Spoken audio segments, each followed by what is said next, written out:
എവിടെ മോളെ അമ്മ നിന്റെ കുഞ്ഞൂസ് എവിടെ? എവിടെ പോയിന്ന മോളെ നീ പറയുന്നേ? അതൊന്നും എനിക്കറിയില്ല. മാളൂട്ടി എവിടെ മുത്തശ്ശി? അതിന്റെ റൂമിൽ ഞാൻ ഒറ്റയ്ക്ക് കിടത്തിയിട്ടുണ്ട്. അയ്യോ, ഒറ്റയ്ക്ക് കിടത്തിയ അവക്ക് പേടിയാവില്ലേ? ചെറിയ കുട്ടിയല്ലേ. ഓ പിന്നെ അവളെ അങ്ങ് പേടിക്കട്ടെ. ഇനി മുതല് അവൾ ഇവിടെ തന്നെയല്ലേ ജീവിക്കാനുള്ളത്, പേടിച്ചിട്ട്. അതിന് മാളൂട്ടിയുടെ അമ്മ തിരിച്ചു വരില്ലേ? എവിടെ നിന്ന് വരാൻ? അപ്പൊ മാളൂട്ടിയുടെ അമ്മ തിരിച്ചു വരില്ല? ഇല്ല, അവളുടെ കഥ ഇപ്പൊ കഴിഞ്ഞു കാണും. അതെങ്ങനെ മുത്തശ്ശിക്ക് അറിയാം? അപ്പൊ അതൊക്കെ ഉണ്ട്. മോളെ നമുക്ക് പോയി കിടക്കാം. എന്താ മോളെ, നിനക്ക് കൊറയുണ്ടോ? ഇല്ല മുത്തശ്ശി, എനിക്ക് ഇവിടുന്ന് കൊറേ വരാനാ. മുത്തശ്ശിയല്ലേ ഇപ്പൊ കുറച്ചേ? ഞാനൊന്നുമല്ല. പിന്നെ ആരാ ഇവിടെ കുറക്കാനായിട്ടുള്ളത്? ഓ, ചിലപ്പോ നമുക്ക് തോന്നിയതാവും. അമ്മേ, അതാരാ അമ്മേന്ന് വിളിച്ചേ? ഞാനല്ല മുത്തശ്ശി, ഞാനാ അമ്മേ.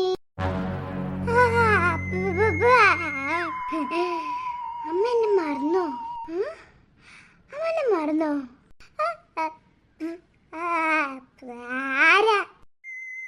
അമ്മക്ക് എന്നെ മനസ്സിലായില്ലേ? പറമ്മേ. ഇല്ല അമ്മേ, ഞാനാ അമ്മയുടെ മരുമോൾ. എങ്ങോട്ടാ അമ്മ പോന്നേ? നമുക്ക് കുറച്ച് സംസാരിക്കണ്ടേ? അമ്മേ, അമ്മ എവിടെ പോയാലും അമ്മയുടെ പിന്നാലെ ഞാൻ വന്നിരിക്കും. മോളെ, അമ്മയെ വെറുതെ വിട്ടേക്ക്. ആണോ? എന്നെ നിങ്ങൾക്ക് വെറുതെ വിട്ടുകൂടായിരുന്നു? എന്നെ എന്തിനാ കൊന്നു കളഞ്ഞത്? എനിക്ക് എൻ്റെ മോളുടെ കൂടെ ജീവിക്കാൻ എത്ര ആഗ്രഹം ഉണ്ടായിരുന്നെന്നറിയോ? നിങ്ങൾ ഒറ്റയടിക്ക് അതൊക്കെ തകർത്ത് കളഞ്ഞില്ലേ? അത് പിന്നെ മോളെ, ഞാൻ വെറുതെ ഒരു രസത്തിനെ തളെ ഒരാളെ കൊല്ലുന്നതാണ് ഭയങ്കര രസം. അതങ്ങനെയല്ല, അത് മോളെ കയ്യപ്പത്തം പറ്റിയതാ. എന്നെ വെറുതെ വിട്ടേക്ക് മോളെ. ഞാൻ ഇനി നിന്റെ കുഞ്ഞിനെയും നിന്നെയും ഒന്നും ചെയ്യാൻ വരത്തില്ല. എന്നെ വെറുതെ വിട്ടേക്ക് മോളെ. അമ്മേ പോവല്ലേ. അമ്മയുടെ മരുമോളെ, അമ്മയെ കാത്തു നിൽക്കേ ഇവിടെ. ഇങ്ങോട്ട് വാ. ദൈവമേ രക്ഷിക്കണേ. ഇവിടെ എത്തിയ നിങ്ങൾ എവിടെ പോയാലും നിങ്ങളുടെ പിന്നാലെ ഞാൻ വന്നിരിക്കും. നിങ്ങൾ എന്നോട് ചെയ്ത ദ്രോഹത്തിന് നിങ്ങൾക്കുള്ള ശിക്ഷ ഞാൻ തന്നിരിക്കും. എൻ്റെ കുട്ടീനെ നിങ്ങൾ ഇത്രയും നേരം കൊണ്ട് എത്ര കഷ്ടപ്പെടുത്തി, അതിനുള്ളതൊക്കെ നിങ്ങൾക്ക് തന്നിരിക്കും. തൽക്കാലം ഞാനിപ്പോ ഇവിടുന്ന് പോകുന്നു. ദൈവമേ, ദൈവമേ.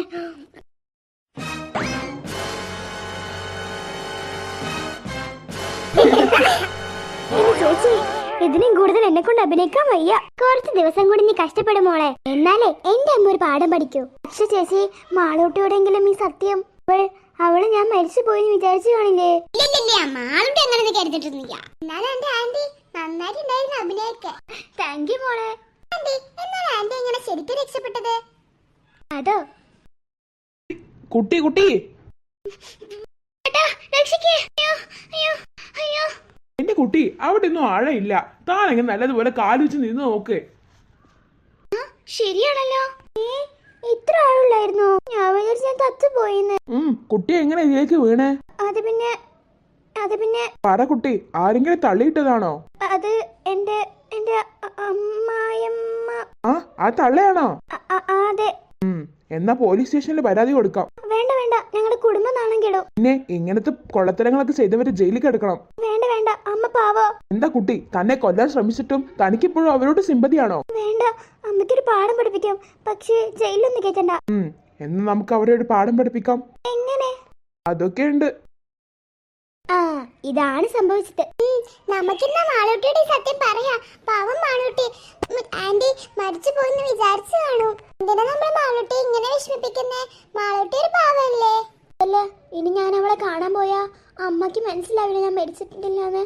മണ്ടി, അമ്മ വിചാരിച്ചോളും മാളൂട്ടി കണ്ടത് നിന്റെ പ്രേതത്തെയാണെന്ന്. ഇത് തന്നെ അമ്മ നന്നായിട്ട് പേടിച്ചിട്ടുണ്ട്.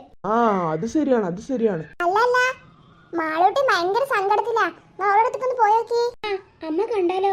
ഇല്ല, ഇപ്പൊ കണ്ടാൽ നിങ്ങൾ പ്രേതം വിചാരിക്കോളൂ. അത് ശരിയല്ലേ. എനിക്കെന്നാലും അമ്മ ഇങ്ങനെ കഷ്ടപ്പെടുന്നത് ശരിയാണോ? ഇത് നമുക്ക് നിർത്തിയാലോ? അമ്മ ഇപ്പൊ തന്നെ ഒരുപാട് പേടിച്ചില്ലേ?